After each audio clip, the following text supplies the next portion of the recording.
and welcome to the Stew with JT Brew. College football season is upon us. We are fired up. This is the college football preseason show where we're going to talk about over-unders, awards, kind of the crazy bets you can pick before the season starts. All that on and more here on the Stew with JT Brew on Fantasy and Frames. Stick with us. You're in the Stew now. You up on trades and why you move, you ain't designed to lose. Find you jumping over seemingly nothing, racking up points, makes the game a little more fun to watch. Can drop release, we started with the mock draft and now we making a mockery of the leaderboard. Quite obviously not a scrub, so start an institute, make evaluations like a commissioner do. It's to the point your wife make you watch in a different room. Update your roster and pick and choose when you get some news. Not much that we enjoy more than sifting through new statistics to make it to our end zones through different routes. Universities, institutes, down to homies who click in groups. I introduce you to the Stew with JT Brew.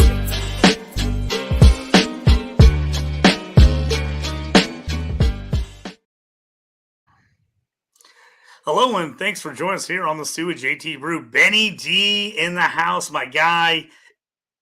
I can't believe it. College football is back. Gambling season is upon us. We are ready to go. College football. Some of these bets we're going to talk about tonight, you can get in throughout the year, but some of these other bets, you got to get in before the first game of the season starts. If you don't get in early, you're not going to get the odds, and some books take them off altogether once the season starts. So we're going to give you a little mix of everything here preseason. Make sure to hit us up. If you got any questions on a bet or something you like, you can always comment here. Always hit us up on Twitter, on the X. I'm at JT Orange. He's at B Dyer 8. So jump on there and check him out as well. Ask us questions wherever you like. You got anything that jumps up on during the show here, feel free to jump into those comments and hit us up, and we will answer what we can. Benny, it feels like a long summer. Baseball betting, you got Olympics, you got a couple other things going on, but it gets rough. It's just not like college football season, is it? No, it gets rough there. We had some Olympics. That was kind of fun. And, I actually did some bets with the Olympics and stuff that obviously only every 4 years you get to do some of that. But yeah, I go pretty silent there with the betting for a while because I'm just not a baseball bettor really. And, I'm pretty much just a football guy. I'll do a little basketball, a little NCAA when tournament time rolls around. But yeah, football season for the betting is by far my favorite. So we've been waiting all summer. I know, it's great. And for anybody who's not in the know, I'm sure if you're watching the Gambling Show, you are in the know. We finally have a college football playoffs. Not 4 teams, not 8 teams, 12-team playoff. I don't know about you, but I am super pumped. I've been waiting for this for a while. I understand there's a good chance the high-end teams still come out on top, but at least you got to work for it, and hopefully we get a little less complaining about teams not making it in. There's always going to be those teams on the bubble like, oh, they should have made it, they shouldn't have made it, this and that. But I am super excited about the 12-team playoffs. We're starting to be honest in this world. Gambling matters. Playoffs matter. All this stuff matters. NIL, players get paid. We're just finally being honest. Let's just all get on board and deal with it. As well, the student athletes were taken away from their time in the classroom. What? You're lying. These guys are traveling all year. Are they really going? They're traveling all year. They're doing online classes constantly. They're having to go to study halls because they're on the road during the season. Let's stop acting like these guys just have a regular old every week. They show up to class from 8 to 5, and then that's not real world. We know it's not. So we finally have given up on that notion. I'm here for it. I remember I think it was my freshman year at San Diego State, going out there and giving a speech about why college athletes should be paid. And now they finally are with the NIL deals. We got to, spread the love around. The NCAA's made plenty of money off these guys. And granted, they do get the scholarship, which we love. Scholarship does matter. Get your education, people. But share the wealth a little bit, right? I mean, I'm pumped. I can actually buy a player with his actual name on the jersey now. I love it. Yeah, As you can see on here, my Luther Burden season. It's going to be a big one. We're going to talk a lot about Luther Burden for Missouri wide receiver. I got a Luther Burden jersey online this year, and I'm so pumped about it. I'm like, I can actually get a real jersey with a real player's name on it. Yep. We couldn't even find jerseys when we were in high school. I was searching high and low to find a player's jersey. So I'm pumped about the changes. I know it's hard. Change is hard for everybody, but I'm loving the changes in college football. What do you think? No, I like it. I've been waiting for an actual playoff for a long time, and I thought for sure they were going to go to 8, which made some sense because you'd have two teams get a bye week, and then you got the 4 teams got to play each other, and then so that seemed like a good setup, and I thought for sure. But when they said they were going with 12, I was pretty stoked. So we've kind of been waiting for a few years since they announced that. So we're finally here. This is going to be good, but. Yeah, I feel like if you're like you said, there are going to be some teams complain no matter what. But if you're the 13th team, it's like, come on, man, you could have, there's 12 chances to get in this thing now. So you really can't, you're not going to have too much to argue about, I don't think, if you get in there or don't get in there. Yeah, exactly. There's going to be plenty of opportunity to get in there. One of my favorite bets, and we're going to start off with this. I was, looking around last couple of days, trying to find some cool bets, some different bets. And one of the ones that popped up on my radar was DraftKings is doing a special right now. You can get in 24% boost. You can pick 4 out of the 12 teams to make the college football playoff, and you can parlay those together. And anyone who knows me and knows you, Benny, we love the parlay. We friggin' love the parlay. It's just fun, you can not spend a lot, you can wager a smaller amount with a chance for a big payout, and if a few of them go, you get down to those last couple, and it's just fun, it's a good bet. Absolutely. So here this is what we're going to start the show off with. This is our college football bowl predictions, who we like to make the playoff here. Like I said, right now on DraftKings, 24% boost, a 14 playoff maker. I've got a couple I'm throwing together here. Now, listen to us here and pay attention. We're not necessarily predicting everyone that's going to make the playoffs. Some of these are teams we actually think are going to make the playoffs, and sometimes we're throwing in a little kicker on something to really push that bet to maximize profit. So get in there. If you really like a team, feel free to jump in there and put that team in place of a team you don't like that me or Ben picked. I mean, just jump in there. Don't worry about it. We like to jump in, do a little bit of everything. Jamie jumping in here saying, hey, what's up, guys? Jamie, thanks for jumping on and watching the show. Appreciate it, man. Always good to have you here in the mix on Fantasy and Frames, as he is a Fantasy and Frames regular. So, Benny, when I was looking at these odds, kind of get things started off, I'm like everybody else. Some of these big dogs are going to make it. Not everybody's going to be an upset. Right now, Ohio State minus 650, Georgia minus 600. Obviously, people know me and you. We don't like to take those bets. I'm not laying 650 to win $100. I'm just not doing it. No, I'm not doing it. No. So I think those teams are making the playoffs, but I got to sweeten the pot. So who can we mix with those two? If you want to take 2 of the favorites and put it in there and figure out how you can get into the playoffs and make a nice little money. So I'm gonna say 2 that I looked up and then have you jump in here. I've got Ohio State, Georgia. You can mix in Missouri out of the SEC at plus 175. And then if you add them in, and then you add in Utah at plus 200 out of the new Big 12. They used to be in the Pac-10, now in the Big 12, because each conference winner of the majors gets in. So, and then they also have one at-large berth for like one of the small schools that wins or is the highest ranked small school. So we got to remember that here. You got to win your division. If you win your conference and get in, if you win your division, make your championship game, most likely you're in, unless you got in with a really weird bad record. And then they're going to go through, and it's really going to be based on where you're ranked. But you can get in even if you're ranked lower in some of these divisions. So you remember every last year was real upset about Florida State. They had the injuries. They ended up not getting in. People were upset about it. Well, Florida State would be in this year. They won the ACC. Yep. They would have been in guaranteed. Liberty, who went undefeated last year, would have got in as well. So these are things to keep in mind when you're making this bet at the year. So here's what I like. I like the Ohio State and Georgia because they're two favorites, and I just think those teams are winning their conferences. I think they're in. So I want to figure out how I can make this a reasonable bet. I like Missouri at plus 175. Here's why I like them. They've really got 3 tough games on the schedule. Outside of those 3 tough games, they got Texas A&M, Oklahoma, Alabama. Outside of those 3 games, the schedule is very, very winnable. If they can go 10-2, if they can win one of those 3 tough games and finish 10-2, I think they're in. I think an SEC team that goes 10-2 gets in. 9-3, I think, is going to be very questionable. So even at 9-3, I think they could maybe make it. But if they go 9-3, Alabama goes 9-3, and Alabama beats them head-to-head, I think Alabama gets in over them. So this is where I'm at there. So this is a little bit longer odds at plus 175. But if I add them, and I think the Big 12 is wide open.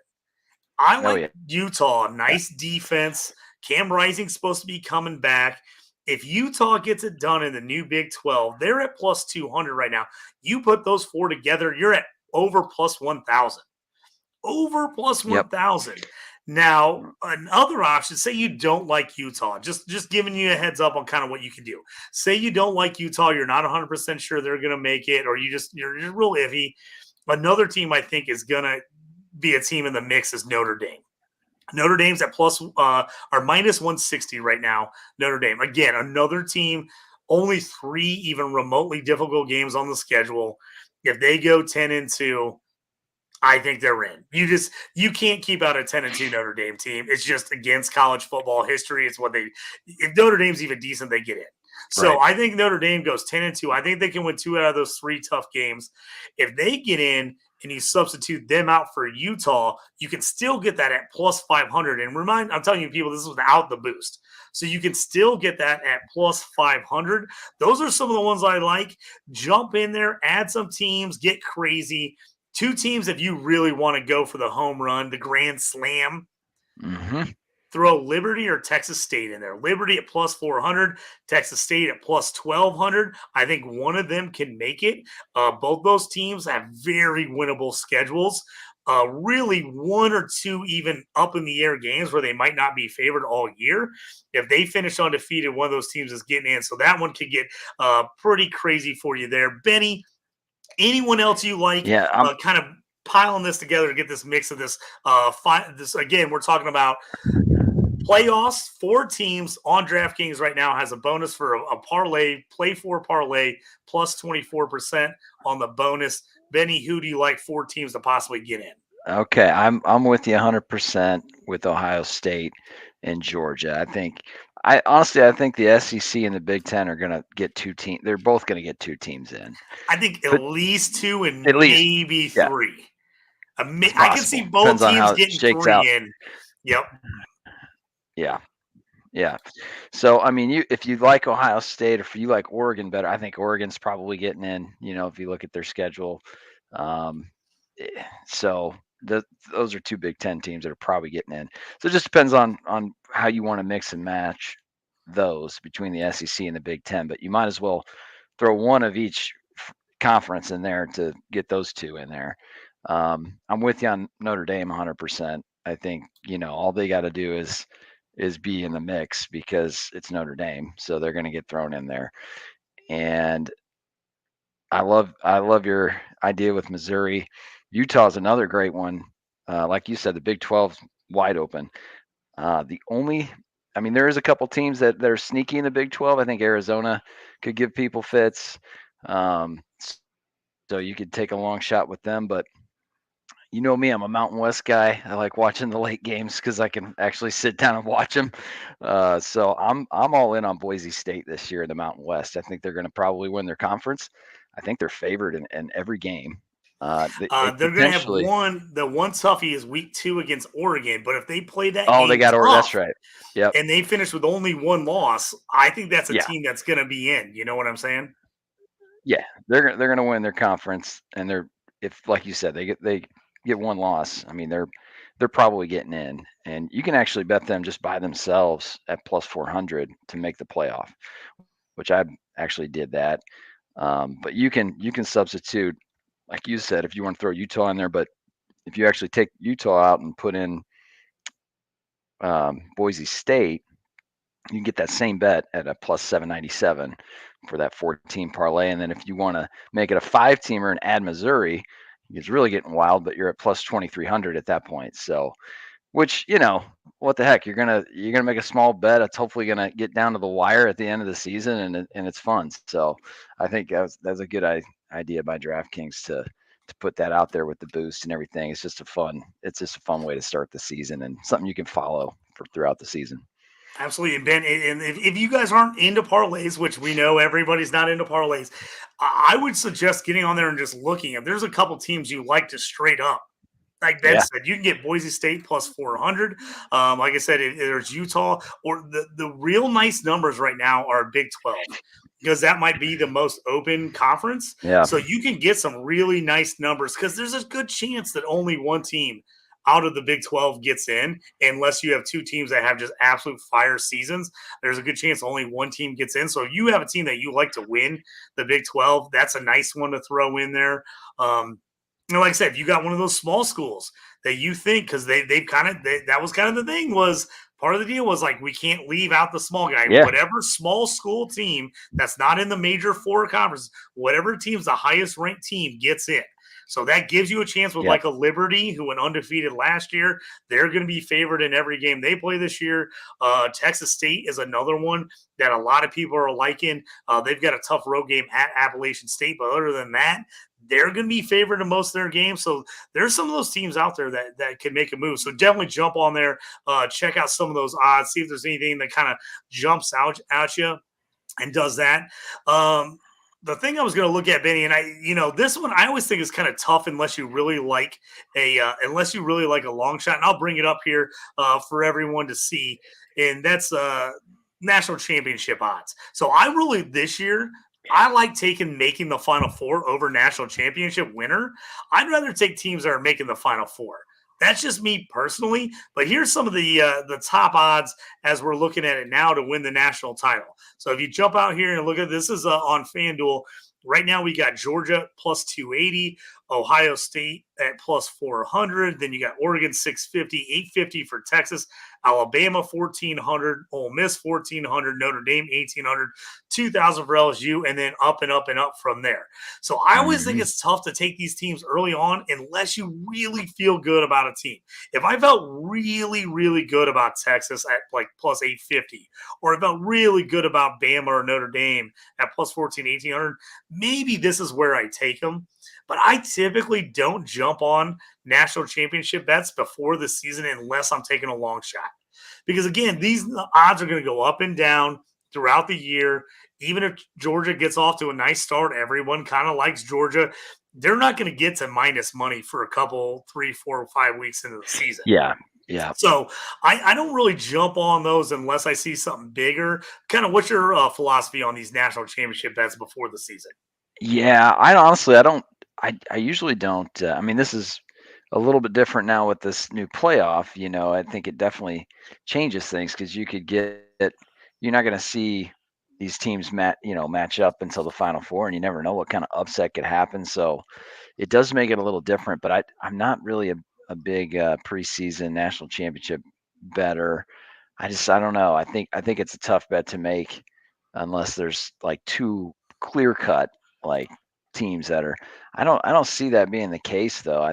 This year, I think. Obviously they think Georgia is, pretty clear cut. They're going to probably be in the championship game based on a plus 260 or whatever to win the title. So that's pretty strong for a preseason national championship odds. But man, the rest of them, I don't know. These types of bets, I love the parlay we just talked about, because it's something you can get long odds on, and it just feels like you got a real chance at it. It's you're trying to get 4 out of 12 teams correct, and 2 of them you're throwing in there that are almost locks. So you're really just taking a little bit of a gamble on 2. So you never know with injuries, but Yeah, I don't know. To me, I'm with you though. If you're gonna do one of these, you might as well do it early. Your odds are gonna be better. Like you said, you're not gonna see teams with minus odds really until you get a few weeks in. So yeah, that's where I'm with you. Instead of taking the national team as a winner, I'd much rather be betting on these teams to make the playoffs. yeah, I really would for this year's. And I just brought it up here on FanDuel. A couple of the odds: Ohio State, Oregon, Texas, Notre Dame. A lot of people loving Texas this year. The schedule is tough. The defense isn't yeah, as good. They're a team that slightly scares me in there about making, because I think the SEC is very tough. Obviously, adding brutal. Texas and Oklahoma this year to the mix. So, like I said, I'd almost rather grab a few of these teams that I kind of really like and throw them together with teams I think are definitely going to be in that aren't great odds. Because I'm not dropping minus 650 on Georgia, even though there's a great No, chance they make it. That's just not the type yeah, of bettor I am. I'm not going to take minus 650 on anything. To me, it's just not worth it on that. So those are the ones I kind of like. That's kind of where I'm leaning. So I'm jumping kind of into that. So we'll keep monitoring those and see. The only question with those, and the reason I brought it up here early, Ben, was I'm not for sure how long the books are going to keep these bets open. yeah. So No, sometimes, I think when you get to the NFL season, when you want to take certain like matchups, Super Bowl matchups to make the playoffs, a lot of times they'll only give you the bet at the beginning of the year. Once the season starts, man, they yeah, pull them. So they take them down. so that's why I'm saying jump on these early, in case I don't know what the books will end up doing, if they will end up just adjusting odds and letting it go throughout the year or not. But that's why I'm looking at this right now as bets I want to make sure I'm getting in before the season starts here on Saturday. So let's jump into our second segment here. This is always one is a fan favorite. Everybody wants to always talk about it, and that's the Heisman race. The crazy thing about the Heisman is, man, the favorites have very rarely won the last couple of years. It seems like a guy is coming out of nowhere every year to be in the mix here. So this is another one, Benny. It's a little hard to jump in and take a Heisman favorite. Something I brought up in another podcast that I thought is just shows what kind of era we are in with the NIL and transferring. Dylan Gabriel is the favorite, and Oklahoma basically told him to go. They basically told him to leave. He goes to Oregon, and he's the Heisman favorite. Wild to me, man. Wild to me. Obviously, Carson Beck at plus 750 is second, as he's on the right now what many people consider the best team at Georgia. Quinn Ewers, if Texas can get there and Ken Ewers is going to have a huge year, I can see the votes going heavily his way. I have to be honest, I am very hesitant about Will Howard at Ohio State. I think Ohio State's going to be really good. Right. I just don't know if Will Howard's going to be the show. They've got so many talented wide receivers and running backs. Their defense is great. I just don't think he's going to, even if he plays well, I just don't see him putting up the stats that he'll need to in order to get the Heisman. Yeah. He's definitely not. I mean, he's a big kind of pocket passer type quarterback. I think he's like 6'5", 240. Yeah, he's a big dude. Big, he can run a little bit coming over from Kansas State. Got a big arm. Yeah. Yep. But it's not, it's not what they've had for the last like 3 years at Ohio State. I mean, you think about the guys they've had between Fields and, I mean, these guys are, the guys that are getting drafted in the first round of the NFL. I don't think we're going to see. Well, I mean, maybe we're wrong. Maybe Will Howard. If he plays out of his mind, maybe we do see Howard, but he's not a guy people have talked about as that kind of stature QB. He's more of your RPO, QB here in college. They do have crazy weapons at wide receiver still, though. They've got everywhere. I think it was like the third ranked wide receiving core in the country. So, I mean, they've got guys. I mean, if he can get on the ball, he's going to put up some yards probably. So, but yeah, I'm with you. I don't think I would bet a Will Howard to win a Heisman Trophy. I don't think he's just not going to be flashy enough, Well, yeah, and here's the thing for me is Heisman stays up all year. So I'm they're going to change what a little bit is going to happen before it goes. So I'm going to wait on my Heisman bet. I put in a couple early just because I wanted real long odds on big odds. So I'm flipping down the list here. If you guys are watching here on YouTube, I'm kind of going down the list. They're showing some guys. We're at the plus 3,000 mark, plus 4,000. I'm going to show you who I have in there, and these are my two favorite long shot bets. And when I say long shot, I mean absolute long shot. Two wide receivers, Luther Burden for Missouri and Travis Hunter for Colorado. I'll tell you why I like these guys. We haven't seen a wide receiver since Devontae Smith at Alabama win the Heisman. He was the first wide receiver to win it since Desmond Howard in the 90s. So it is crazy hard to win the Heisman as a wide receiver. Now, here's how you do it. Yeah. Here's the recipe. And they're right now, Burden is plus 6,500, plus 6,000 for Hunter. Here's the recipe. Highlight. You either have to be in the national spotlight. Your team has to be in it to win the national title. Or you have to be good and put up insane highlight plays, which both these guys are highlight reels. And we've seen it, guys, where maybe the stats aren't the greatest in the world or they're not on the best team ever. If you put up crazy stats, especially highlight plays, it matters for the Heisman voters. It matters. Yeah. We've seen plenty of times where the guy with the best stats didn't win the Heisman. It was the guy that was the flashiest guy. Especially a guy that plays both ways, like Travis Hunter. Exactly. The fact that you get Hunter making pick sixes. Here's the thing: if Colorado goes 4-8, I don't think he has a shot. If Colorado goes 8-4, I don't think they have to necessarily even make the playoff. But if they go 8-4 and he is legit all over the field, making 70-yard touchdown catches, pick sixes, just a highlight reel after a highlight reel. Guys love that. Charles Woodson is the last guy to play both ways, and he played way less offense than Hunter will play. That's where I could see Hunter playing. Basically never came off the field last year. It was crazy. He ended up getting hurt because of the amount of plays. I mean, the dude was literally like a high school game, would play almost every snap of the game. So I don't know. I don't know if they can keep that pace up, but if he does, and they're going to get attention because it's Colorado and it's prime and that whole deal. But he's gonna make some wild plays. There's no doubt. The guy's a freak of an athlete, and I love that. That was actually the one guy I wrote down as my dark horse for the Heisman was Hunter, just because at plus 6,000, man. I mean, I feel like he's got a way better chance than some of these other guys ahead of him on this list, just because of what you just said. Yeah. And here's my recipe of how Luther Burden wins it for Missouri. And now this is a long shot. Don't get me wrong. This is a homer pick by me. Luther Burden season. It's pretty awesome. But this is how Luther Burden wins it. He goes out. Missouri goes 11-1 or 10-2. Is in the SEC, either championship game, makes the playoffs, makes a run. And he has some monster games against Oklahoma, against Alabama. So say Missouri goes 11-1 and they win at Alabama, and Luther Burden puts on a show. Like absolutely goes out, balls out, 8 to 10 catches, 200 yards, 3 tutties with like a 70-yard screen pass. He breaks 5 people's ankles and scores. That highlight right there will do it. That's going to be the thing that will get him in the national picture.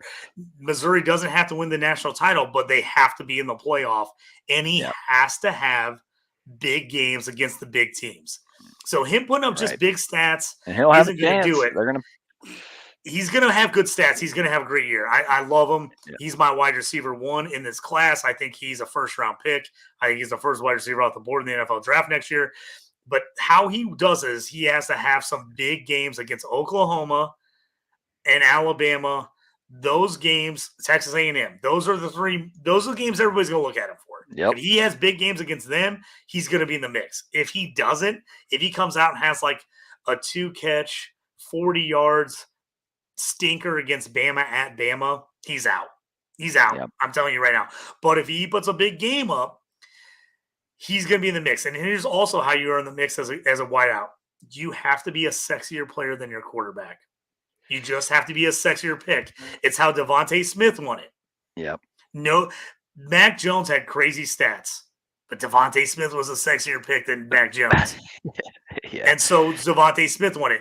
I love Brady Cook. Brady Cook has come a long way from Missouri. He has been spectacular. Luther Burton's a much sexier pick than Brady Cook. That's how you can win as a wide receiver. You can't get outshined by your quarterback. That's the only thing kind of hurting Travis Hunter is the Shedeur Sanders. But I think because Hunter plays both ways, I think for Shedeur to be in the mix, they'd have to be in the playoffs. I just think that's the only way anyone would consider Shedeur. And I think he has a big season. I've gotten heat big time for this. People think he sucks. I still think he's the quarterback one in this class. I think he has a monster year. I don't know how good Colorado's going to be, but they're going to be in a ton of shootouts. And he's going to throw the ball around a lot. But that's why I like Travis Hunter. Even though he has a sexy pick as a QB, he plays both ways. The highlight reel is what is going to get him. Those are the guys. If I'm taking a bet now, those are the guys I'm betting on. Because I'm taking long shots. Ollie Gordon at plus 7,500. If he can somehow put up a 2,000-yard season where he trucks 30 touchdowns, a la Barry Sanders type of year, I could see him winning it because I think Oklahoma State will be good enough. Again, I think because it's the playoffs, I think your team has to make the playoffs. If your team makes the playoffs, people are going to take you seriously. You don't necessarily have to win the national title to win the Heisman. Where in the years past, I thought if you didn't make the 14 playoff, you weren't even going to be in the mix for most people. No. Unless you were last year like Jane Daniels, where you had a good team, you were in the SEC, everybody saw you, and your stats were just so off the charts that they had to vote for you. That's the difference maker for me. There's a lot of good players I just think aren't going to put up the crazy stats that you're going to need in order to get anything. I think Jaden Daniels was a long shot preseason. He was a huge long shot. Huge long. He wasn't even in the top 15 or 20, if I remember, preseason last year. So, and here's the deal. Him, Joe Burrow, a bunch of the guys that have won it lately were guys that kind of came out of nowhere. So that's why I say it's hard to kind of necessarily bet on this early on because you just never know who's going to kind of come out of nowhere as you look down this list. But if I do take someone preseason, I'm taking one of those guys in the 3, 4, 5,000 range where I think they maybe can sneak up just a bit on that. So that's kind of where I'm looking at there. Ben, one of the other guys that I'm not sure if I have it pulled up here for you guys, but another award that we talked about, and I'll see if I can find it, pull it up here as you're talking about it. But one of the other awards me and you both talked about that we kind of wanted to see a guy win, Doak Walker Award. Who's your Doak Walker Award winner? So when you sent me your sheet, I saw we kind of had the same guy here, but. Yeah, I mean, again, this goes back to what I was talking about earlier with Boise State and their schedule and their team. I mean, they're gonna get this guy the ball a lot. So I think this Ashton Jeanty from Boise State is gonna, at a plus 750 to win that is a pretty. I think he's got a shot for real to do it. The guy from Oklahoma you just mentioned is definitely gonna have a shot. Probably not as long odds either, but. Yeah, Boise's going to put up a lot of numbers this year, and he's going to probably score a lot of touchdowns if he stays healthy. That's another thing with these type of bets with these awards. I mean, all of this is based on these guys staying healthy the whole season. If somebody gets hurt and they're out for 4 or 5 weeks, they're probably not going to, it's pretty much going to end your bet. But that's just the way it goes when you're betting, when you're betting futures on individual awards. But yeah, he's my guy this year. I think he's going to have a big year. So. Yeah, I'm on Jeanty. Ollie Gordon is the favorite right now. That's why I like Jeanty at plus 750. I just think Boise State is going to give him the ball nonstop, and I think they're going to have a good record. He led the nation in yards from scrimmage last year at right around 160 yards a game. He came back to school for this reason. He wanted to blow up and show he should be a first round, or even if he's not a first round, one of the first running backs off the board in the NFL draft. So that's why I like him. I like the numbers there. One other one we'll talk about award-wise, Luther Burden III, Blitnikoff, top wide receiver. He's at plus 280. I like him to win it, but obviously not great odds at plus 280. My favorites in betting we always talk about, because I'm a long shot guy. I want to take the odds I love. 2 guys I'm looking at to possibly win that award. Tez Johnson for Oregon at plus 1,200, and Emeka Buke at plus 400 for Ohio State. Ohio State has had unbelievable wide receivers lately. I think Obuke is going to show who he was 2 years ago before he had the injuries last season. And Marvin Harrison Jr. is gone, who won the award last year with Kyle McCord, who they ran out of town, and he only lost one game. So I think Will Howard, even if Will Howard isn't amazing, I think Obuke can still put up the stats to win the award. I think he's one of the top 5 wide receivers in the country. And I love anytime I can get a wide receiver who was the leading wideout on his team last year and his quarterback's the favorite to win the Heisman, and I can get him at plus 1,200. You sold me. Yeah. I'm in on Tez Johnson. Yeah. I think he could have a big year. Obviously, people are going to talk Evan Stewart transferring there from Texas A&M to Oregon. He's the big name guy. He's the big prospect everybody loves. But Tez Johnson knows that system, and he's been there. I could see Tez Johnson statistically being the man there. And if Dalen Gabriel has a year we think he's going to, Tez Johnson, at those odds, I really like those odds for him at plus 1,200. Yeah, do you have the odds pulled up? Because I couldn't find I was just looking because they had them up earlier today, and I'm not sure if there's been some changes because I just pulled up both sites to see where they had those odds as we were going here, and a few of them came off the board. So I looked at the Doak Walker. Oh, here we go. I just found Doak Walker. Let me pull that up and show everybody real quick. I was having a problem finding for a minute. Let me do this real quick. I couldn't find. Here we go, Benny. I'm pulling them up here for you. So if we go to the Blitnikoff, right now we got Luther Burden at plus 280, Evan Stewart from Oregon's plus 650, Ted McMillan, who I absolutely love for Arizona, is at 850.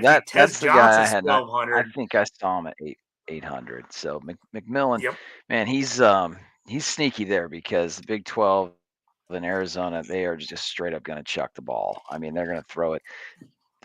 Their quarterback, Fafita, he came in week 4 last year, and I think they covered every game from week 4 on. I think the next 7 games, they didn't win every one. I think they won like 5 out of 7. But that kid, I mean, he kind of reminds me of Kyler Murray, just running around, chucking the ball around. And McMillan had 90 catches and 1,400 yards in like a 9-game stretch when that kid took over at quarterback. So, I mean, that's kind of a sneaky one at plus 850, I think. I mean, he'd have to have, because it's the Big 12, he'd have to have an absolute monster season. He'd have to probably lead the entire nation in receiving yards, but he could do it. I mean, it could happen. He's got that ability. He's got that ability. There's a lot of people that have him as the number 1 wide receiver in next year's NFL draft. I've got Burden ahead of him. I got him too, but I think they're totally different receivers. So I think they could be. I mean, I think Ted's much more of a Mike Evans style receiver in that he's big, tall. He can run downfield, go up and get the ball. I think Luther Burden is much more your slot type of receiver. Is much more your Deebo Samuels type of guy, where you're going to give him the ball, let him make plays, just with his athletic ability. But I love Ted McMillan there. And Arizona, like you said, Arizona's going to have to score. They're going to have to score. They're going to sling it. So I really like Ted there. Like I said, you see their Tez Johnson's there. The other guy, Xavier Strepo from Miami at plus 1,400. And then, like I said, Emeka Egbuka, who people have kind of forgotten about just because of the injury last year, plus 1,400. Man, I wouldn't mind throwing a little bit of money on almost any of these guys, to be honest with you. Yeah. And then just since we talked about it, and I didn't have it pulled up, my bad there, the Doak Walker, Ollie Gordon, the second from Oklahoma State, is the favorite at plus 340. Quinshon Judkins, Ohio State, he's the transfer from Ole Miss. He's at plus 430. I love Judkins, but he's going to split time in the backfield with TreVeyon Henderson. So will he get enough carries to make the play? GT is a plus 750. That's why I really like him. I think a nice dark horse is Damian Martinez. If Florida can pull it together, if Miami can pull it together, and they can win the ACC with Cam Ward, who I like a lot, transferring from Washington State, Damian Martinez transferring from Oregon State. If that team can figure out how to get all these transfers to play together and they can win the ACC and make the playoff, I think Damian Martinez is in the mix. I love him. He's at plus 1,200. Omar and Hampton plus 1,500. I like him a ton. I just don't think his team is good enough. I don't think he's going to be able to put up enough yards and have enough highlight plays to win it, even though I think he's a really good player. And then Jay Knott for California is also at plus 1,500. I like Jay Knott. I think he's got a really nice NFL profile. I just don't think anyone from Cal, unless they somehow have a magical season that I don't see coming, I just don't think that he'll get enough looks from people. I mean, you've got to go over and above if your team's 500 or under. I mean, you got to really play They'd have to out of your mind for teams to like take guys like that.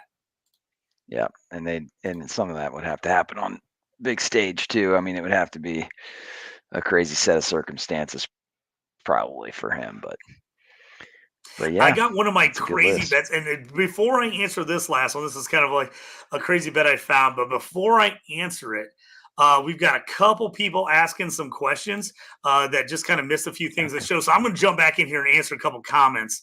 We kind of got flying along here. We've got a couple over-under questions in the mix. We're going to get to over-unders next segment coming right up. So we'll answer those. So if you ask those questions in the chat, I will get to those here just shortly. I'm trying to keep all the over-under, all the stuff together right now. So we had a question here from the Sports Addict, asked what were the 4 teams to make the playoffs. So we kind of jumped around, talked about a few different teams. The first one I brought up, and Jamie on the spot, I had Ohio State, Georgia, Missouri, Utah as a nice little combo. That combo got you over plus 1,000. I think it was plus 151 total. I'd have to look at it again just to make sure, but it was definitely plus over 1,000. Ben talked about if you don't like Utah, Boise State is a nice little throw in at plus 400 to kind of really crank those odds. I said if you want to do something a little less odds, a high and a little better friendly move, you could take out Utah and put in Notre Dame. Notre Dame's at minus 160, so that would actually make Ohio State, Georgia, Missouri, Notre Dame would be plus 500. So you could jump in there at the 14 parlay.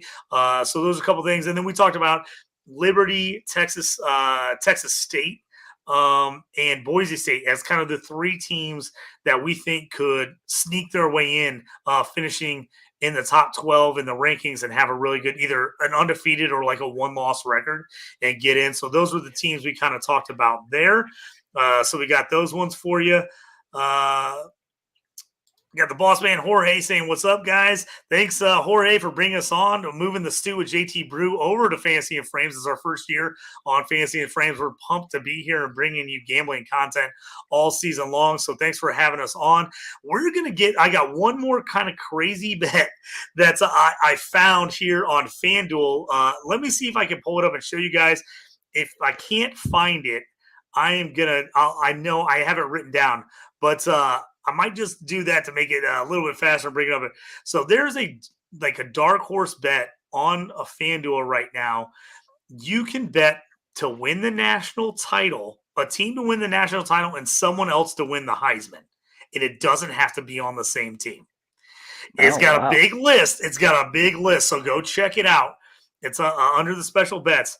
Here's the one I absolutely love. There's 2 of them I absolutely love, and they're long shots of all time long shots, Benny. You can take. This is what I like about FanDuel, though. I mean, DraftKings is typically where I'm at, but FanDuel, you can find a gem every once in a while over there that throws some crazy stuff out. Absolutely, I agree. I'm the same thing. A lot of times I'm on DraftKings. That's where I put a lot of my normal bets in. But if you want to get something that's like way off the books, just crazy, I love the fact that FanDuel puts these on here. So right now on FanDuel, you can pick. It's a winner. It says national championship winner, Heisman winner. So you can find that on FanDuel. You can get Georgia to win the national title, Luther Burden from Missouri to win the Heisman, plus 23,000.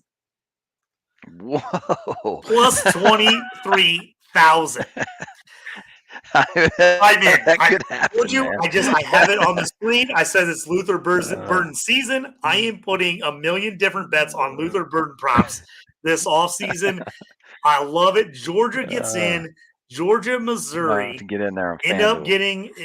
Georgia, Missouri end up, They don't play each other in the regular season. They end up making the playoffs. Like I said, if Luther Burden can put together some really nice games against the best competition, Missouri can go 10-2, 11-1, and he has a ton of highlights. He's going to be in the mix, especially because his name's out there as a high NFL draft pick. Now, I love Georgia to win it. The defense, they got Carson Beck, who's a lot of people's #1 QB in the draft next year. Solid player. This team, they want revenge. They think they got screwed last year. They were like, we should have made the playoffs. We gotten screwed. This team is out for revenge, and we know their defense is going to be awesome. They've been awesome. Nothing but first rounders the last couple of years. So I love that.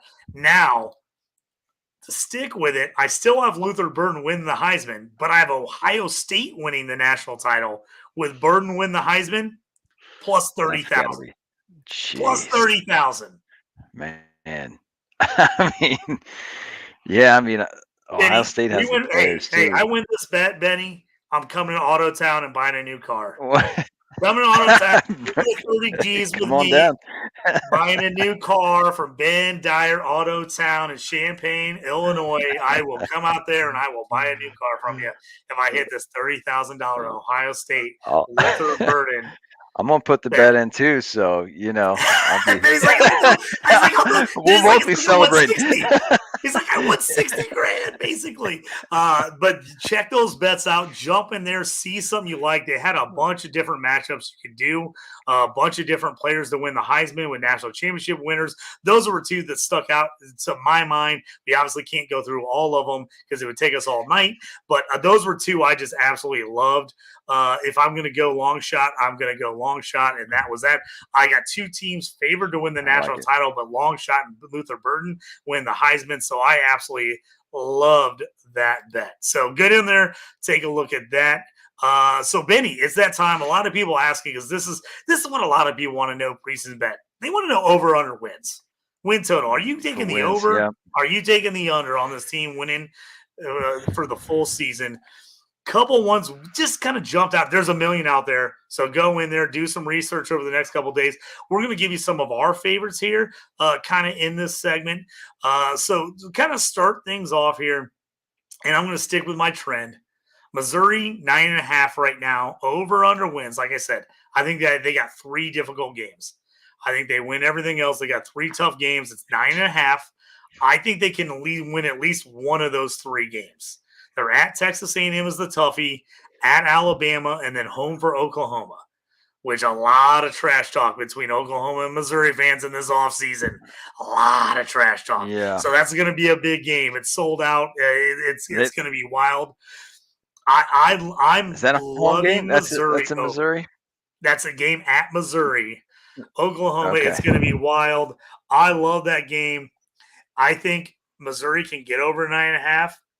That's where I'm at right now. So I'm taking Missouri over the 9.5. I'm trying to pull up the odds. I think I got it at plus 135 when I jumped in, but I'm going to look real quick and see if I can remind myself. But it was definitely plus money, which I love to see that it was at plus money because I thought, a lot of people were saying 9-3, 10-2. So I jumped on the plus money there. Sorry, I'm checking the account right now. Where am we at? I can see. I get plus 135. So I get Missouri at plus 135 over 9.5 wins. They got 10-2. That is my pick as I am full bore Missouri this season. I love it. Benny, you got one that jumps out at you, somebody you like right now? I do. I actually have a couple of unders. I don't like betting unders, but I got a couple of teams that I feel like their schedule's just stacked against them, and I just don't think they're going to be as good as they were last year. I got Michigan going under 9.5. I think they're going to have they're still going to be really good, don't get me wrong, but you lose your head coach, Harbaugh. You got a lot of your defense lose back. Your running they're back. Still going to be really tough. You lose your quarterback. You lose so much. You lose your your top wide receiver. You lose your 2 of your best. And then how many guys transferred because a lot of guys left when Harbaugh left too. So and then man, the Big Ten it's a different animal now. You got Oregon in there, and I don't know. I don't think Michigan's going to be a 10 win team. And then my other one is LSU, and this is mostly I mean, I think they can still have a good season, but man, their schedule. If you look at the back half of their schedule, it's just bananas. I mean, they've got to play, one unbelievable team after another. So I got them under 9, and that was at even money at plus 100. So, and then I also read something like with Kelly Chip or not Chip Kelly, but they're Oh, no, you got him. Chip yeah. Kelly is the man there Oh, now. Chip is the man. Yeah. Oh, no, sorry. No, it's Sorry. the guy I'm totally came blowing over that. from Notre Dame. It's Yeah. Why am I Brian. saying Kelly? Why am I blanking? Brian. What's Brian's last name? It's not Kelly, is it? Brian Kelly. It is Brian Kelly. So bad I am with it. Is Kelly. Yeah. Yeah, it is Brian Kelly. So that's why I had we Kelly were in my right, head. Ben. Yeah. We were right there. It is late. Yeah. It's Well, we were 11:30 close. Eastern time. You We put were it right together. there. It's on the tip of our tongue. It's on the tip of our tongue. Yeah. So anyway, like there's some crazy stat with him in the last 3 seasons in like 3-point games or something like that. I can't remember the exact stat, but it was basically what it boiled down to is the odds of them winning as many games as they have in close games is like almost impossible. So there's got to be a little bit of a regression back to like normal. You know what I mean? So I just think that that there's between their schedule and Niemeyer's. I mean, he's touted. He's supposed to be really good, but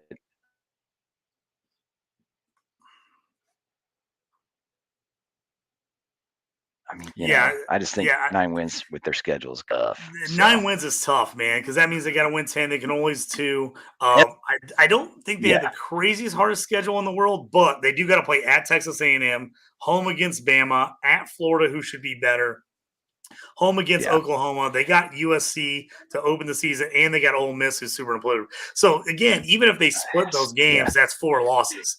So you're right. I think LSU. I like Garrett Nussmeier a ton at QB. I think he's super underrated. I think people are going to be blown away how good he is for the fact that he was backing up Daniel last year. I had friends calling for him to actually start over Daniel last season because they think he's that good. They think it's an Oklahoma situation where they just go one guy, the next guy that can win the Heisman. But I think you're right. I that LSU is 9.5 is a high number. I think they're in the mix. I picked them. We did a show on Fantasy and Frames where I picked them as they were one of the lower 20th ranked teams that I thought maybe could make the playoff, but they're gonna have to like put it together quickly. Again, they're replacing 3 first rounders on offense, and they were not great on defense last year. So I agree with you. That one's a tough one. It's the SEC is like, they've got all these great teams. There's going to be a few teams that aren't as good as people think, and there's going to be a few that are better than people think. And that's just the way the SEC. I mean, they just beat the heck out of each other, week in and week out. So it's just like who can, Georgia's going to pretty much do their thing. And like you said, with Missouri, I feel like their schedule is set up for them to potentially win those 10 games. So there's another team that's going to, if they win 10, they're probably in the playoff. So, I mean, you're not going to be able to put 5 teams in the playoff from SEC, So, I don't know, but that one kind of stood out. But those are my 2 total picks. I know, you've got a few more that look pretty good too. We got a few more here. We got one question. Sports Addict Network asked NCAA futures Auburn over under 7.5 wins.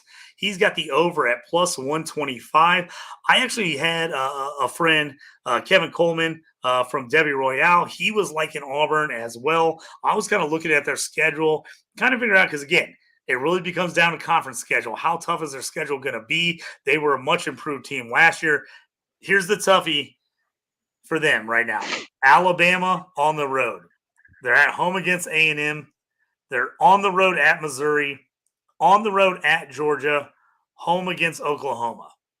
So those are the 5. So if they can somehow sneak one of those games out, the rest of their games are super winnable. I mean, they got Alabama, A&M, California, New Mexico, Arkansas. Those should be 4 sweeps. They should start 4-0. Now, the question is, do they lose 3 in a row against Oklahoma, Georgia, Missouri and get to 4-3? At Kentucky is a winnable game. Home versus Vanderbilt should be a win. home versus Louisiana Monroe should be a win, and then finishing up the year at home against Texas A&M, and then at Alabama. To me, I don't hate that bet. I feel like that bet's right on. I feel like that's the number. Yep.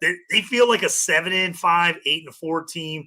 If they can sneak out one of those games, which honestly, them at home against Texas A&M, Texas A&M is a team that has really fallen apart at the end of the year the last couple of years because they haven't been as good as they thought they were going to be, and they've melted down near the end of the year.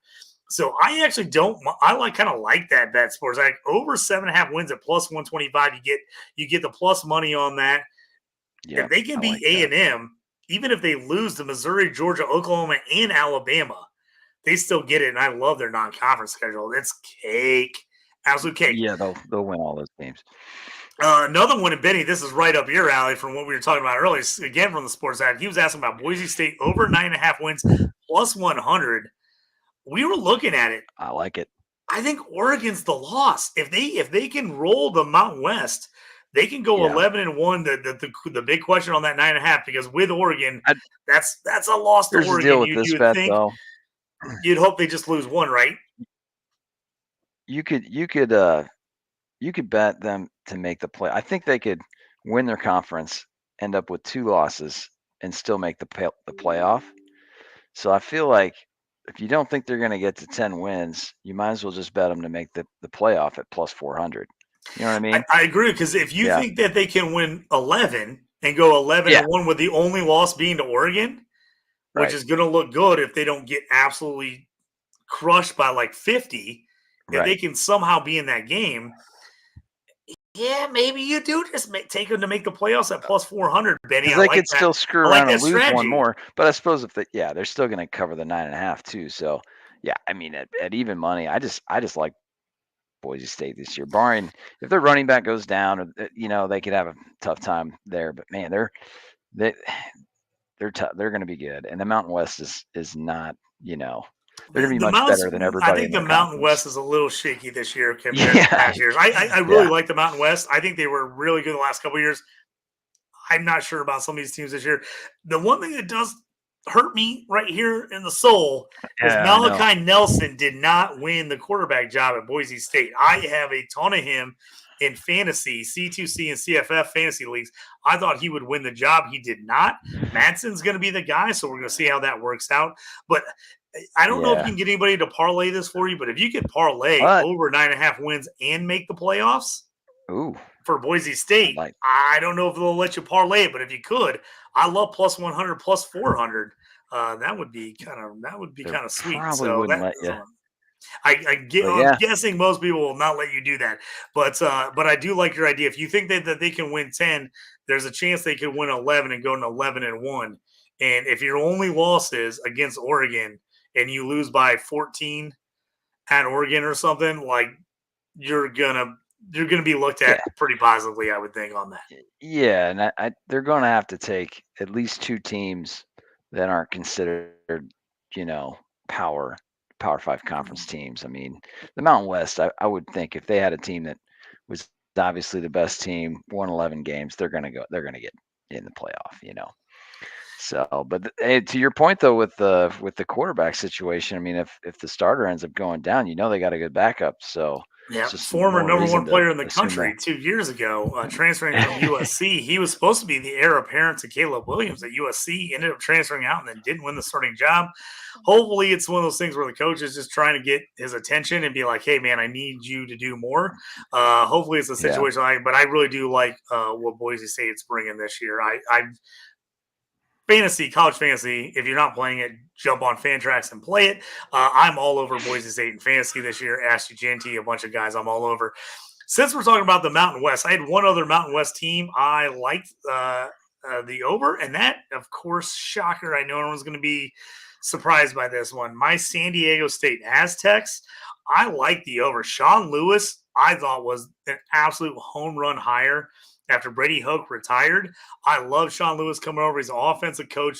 The Aztecs have really struggled under Brady Hoke to bring any kind of offense. They've really been a defense-minded team. They've run the ball really well, but they just haven't put up a lot of points. Lewis at Kent State went from a team that was averaging 12 points a game to 32 points a game when he was at Kent State. I love that. At Colorado, I don't know what happened there and that he left Colorado, but he got off to a great start at offensive coordinator there at Colorado last year. He's now the head coach at San Diego State. One of the big surprises that also came out this week. Everybody thought AJW was going to win the job, transfer from Florida State. Instead, the freshman Danny O'Neal named the starter this week. Really? I'm loving it. I had a million AJ Duffy, so that is a little problem. I did smart enough back myself and handcuff him with O'Neal in quite a few leagues. I think this offense is going to be much better. They've got a pretty nice group of running backs and wide receivers that kind of are unproven. They're 5.5 is the over-under. I think they can get to 6 to 8.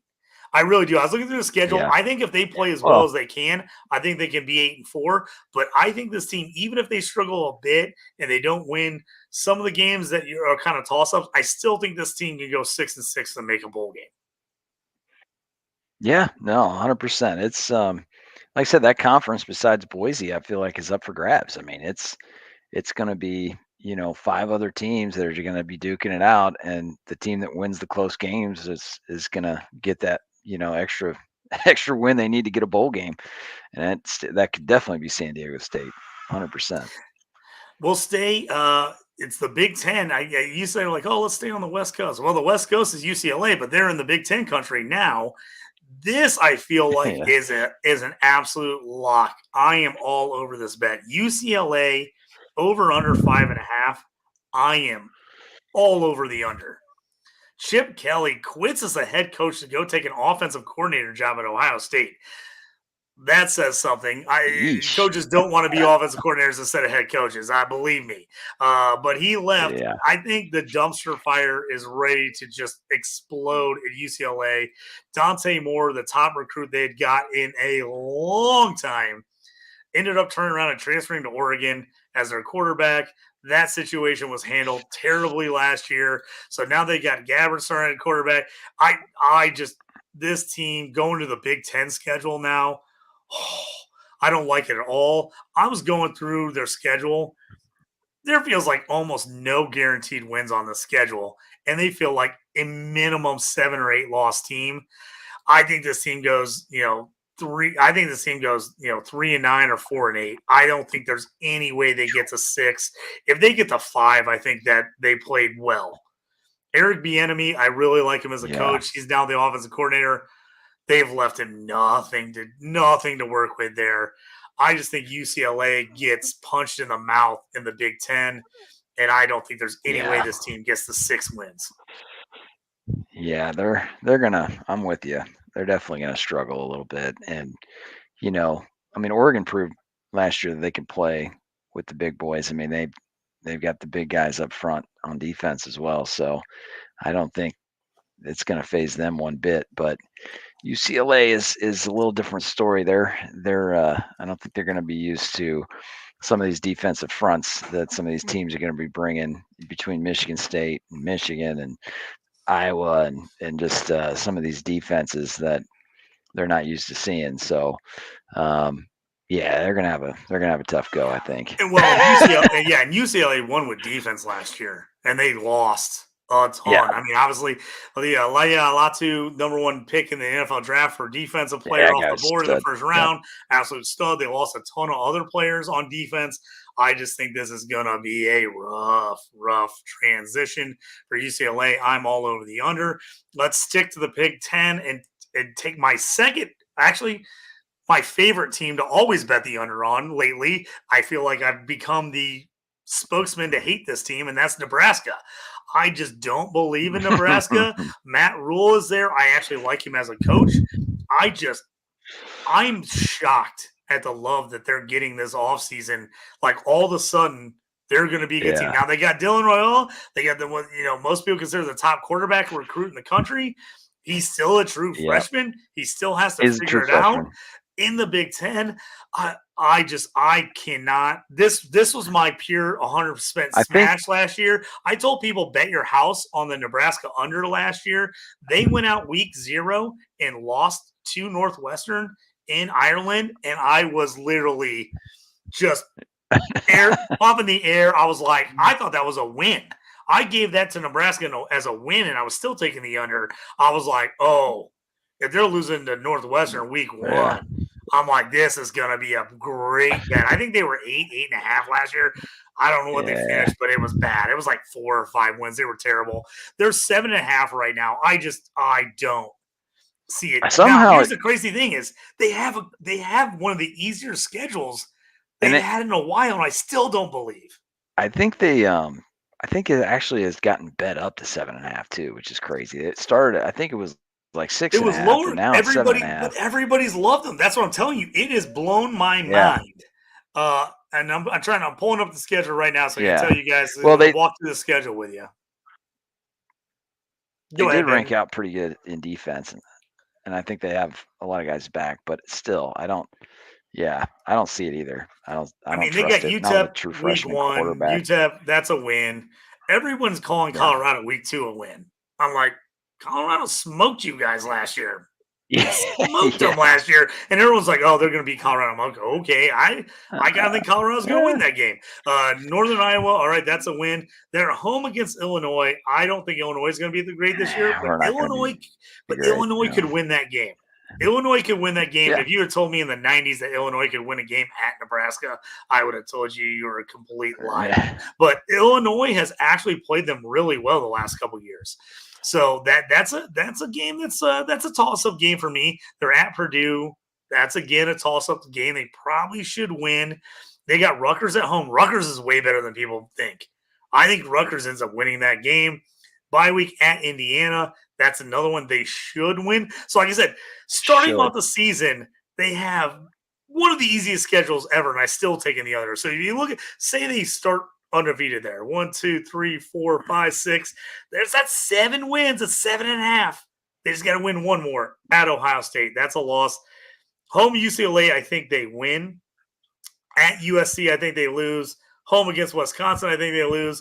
At Iowa, I think they lose. So this one is super close. And you know what it's going to come down to for me? I think it comes down to the Colorado game. They're gonna lose one of those road games. If they lose one of those games in the first 7,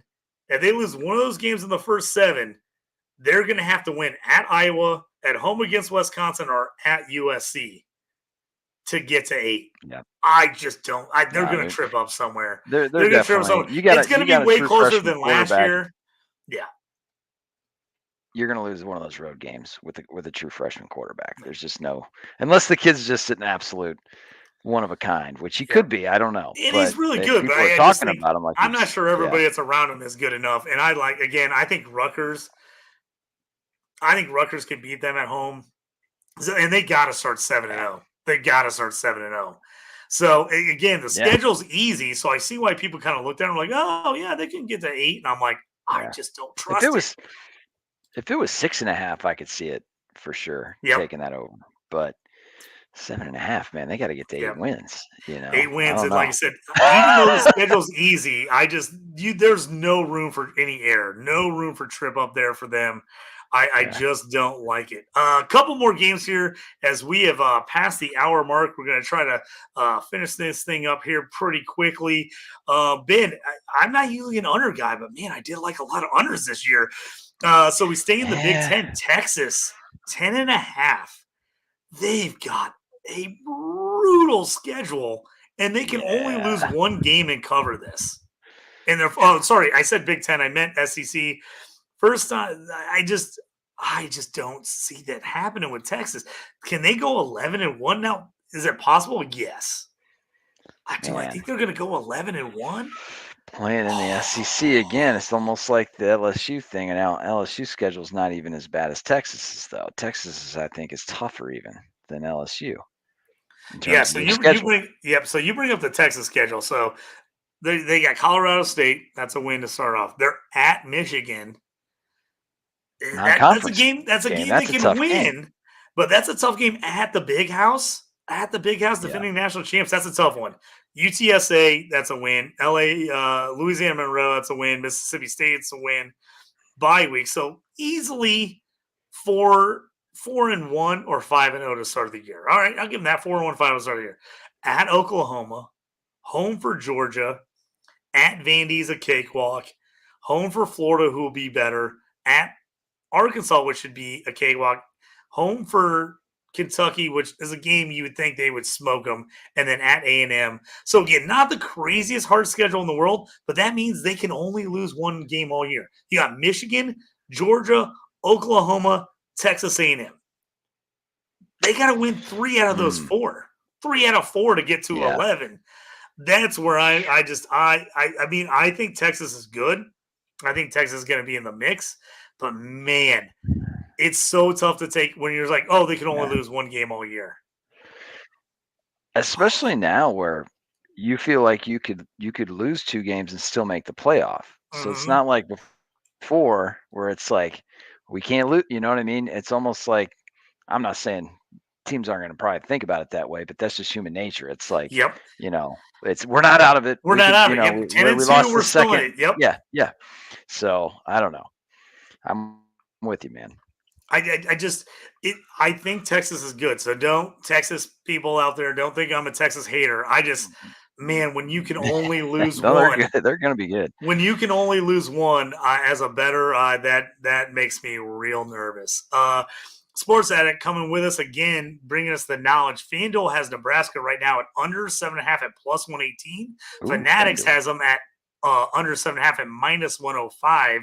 So definitely jump on that FanDuel at plus 118. I like the plus money at under 7.5. Thank you for bringing that to our attention. I love that. Just a couple more here that jumped out to me. One that my friend, like I said, Kevin brought to my attention. And I really think this is a good bet. And it's Louisville under 8.5. Louisville was a surprise team last year. I think Jeff Brom's a really good coach. They lost a ton of players. The schedule kind of worked out. Their defense was lights out last year. I mean, their defense was in the top 5 or 10 in the country in a ton of categories. They've lost some players. The schedule's tougher. They're starting a brand new quarterback in his 7th year of college. It's crazy to think that that's allowed. Ben, I wish we could have gone to college for 7 years and no one would have looked at us funny. That would have been phenomenal. But I mean, you're saying this team's got to go 9-3. Stuck it out, man. Yeah. Oh, yeah. I mean, you got to go 9-3 here. I'm going to pull up Louisville's schedule. Again, I don't think they're a bad team by any means. I just don't like where that's at. I mean, that's giving them very, very little room for error. And they're just, it's just tough because, I mean, Brandon Shell's their quarterback this year. He was just. Where'd he come from? He came from Texas Tech. Okay. He's been injured his whole career. He's never thrown for more than 1,500 yards. And now you're going to tell me this is the year he's going to pull it together and be a really good quarterback. I just don't know if I believe it. You know what I'm saying? Yeah. I just don't know if I believe it. And so that's the problem. And this team lived and died on the defense last year, and they lost some guys. So, again, not the craziest, hardest schedule.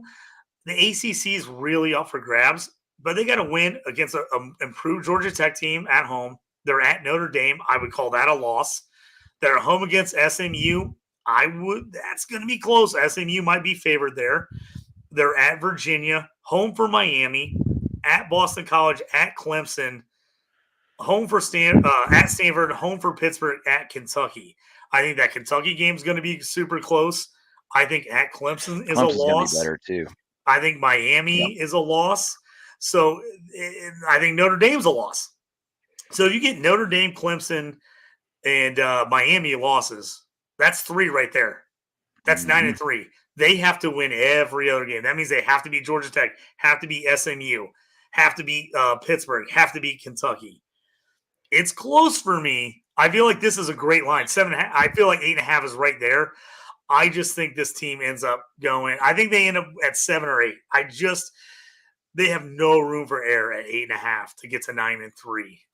And that's why I'm taking the under on Louisville.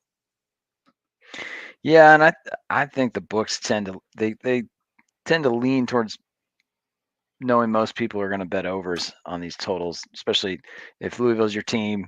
You know, we do it. I do it. You know, it's like you want to have faith in your team, so they're going to get a lot of bets. There's a lot of Louisville fans out there. They're going to be betting this over. They know it. They put the hook on there. But I'm with you. I think probably best case scenario 8 is probably more realistic for them. I mean, they're going to have a good QB play. And I like Braum as a coach. I actually think he's a really great coach. I just don't trust a quarterback. I think the team is solid, but I just don't trust the quarterback to get to 9 wins. All right, we are over an hour here, about hour 15, so running a bit over time. Real quick, Benny, let's run through the week 0 games. So week 0 games this Saturday. There's only 4 of them. There was a bunch last year, only a couple this year. Let's throw out kind of just our couple quick ones we like here. So the games are Florida State -11 against Georgia Tech in Ireland. We got Montana -11 at Montana State, -11 at home against New Mexico. SMU -25.5 at Nevada, and Hawaii -38.5 versus Delaware State. Let's hit through these quick. Any of these ones stand out to you? Anyone you're taking, or are you avoiding?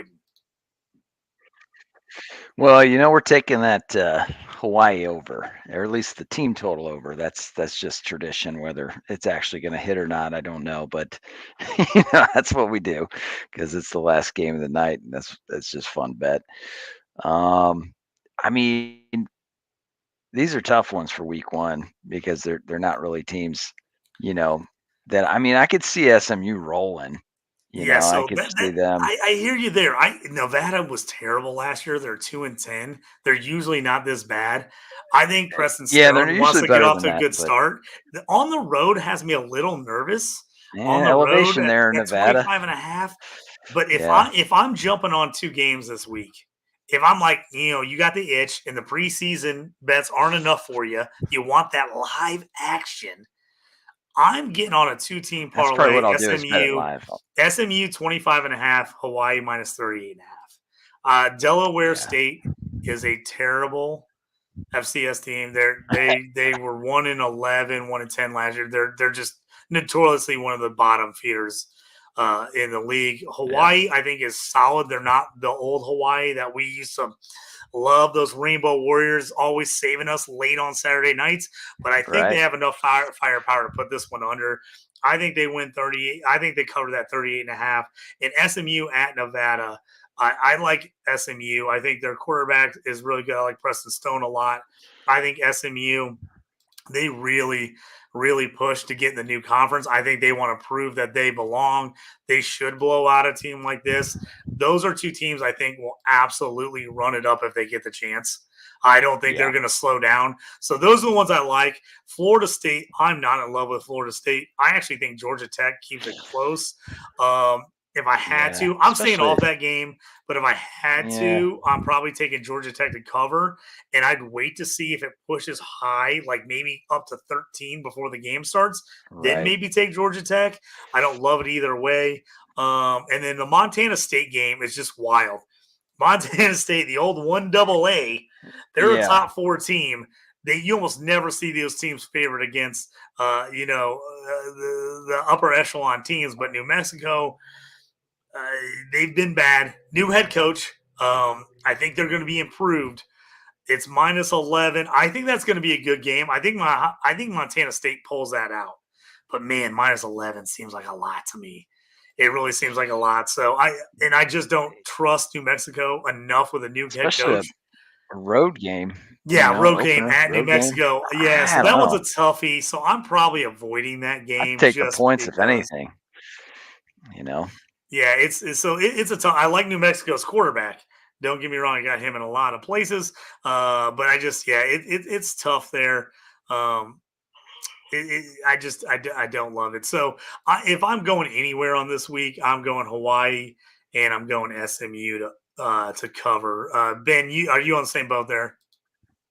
I'm pretty much I'm with you. If anything, I haven't looked at it, but I think you could look at Hawaii's team total over. I think that could go to whatever, because like you said, if they get rolling, they're just gonna keep rolling. It's week 1, they're gonna roll. So it's moving up. He's got Delaware State now at 39.5. So you better get in there soon. It's gonna be over 40 before we know it. But they're just tend to be just a bottom feeder program. Hawaii at home in the opener, I think, is going to be good. I like their passing attack.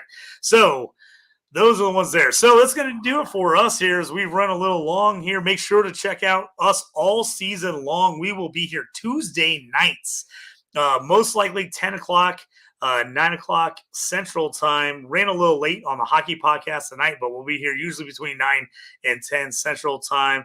Check me out at JT Orange. You'll find my JT Parlays, plays of the day. Also, if there's bets that we don't put in the show that we like later on in the week, we will post those to our X page. So make sure to check that out. You can see, check him out at Ben Dyer 8 there at Twitter as well. Ben, thanks for joining the show. Thanks, it's man. here, baby. Here we are. It's here, baby. College football season is back. We're ready to go. So I appreciate everybody joining us here as our new home for the Stew with JT Brew on Fantasy and Frames. Make sure to check us out Tuesday nights and then Wednesday nights, all kinds of block of action on Fantasy Frames all night long. So make sure to head over there, like and subscribe so you know when the shows are coming on. And as always, may the trades never quit. And may all those bets hit. We'll see you next time.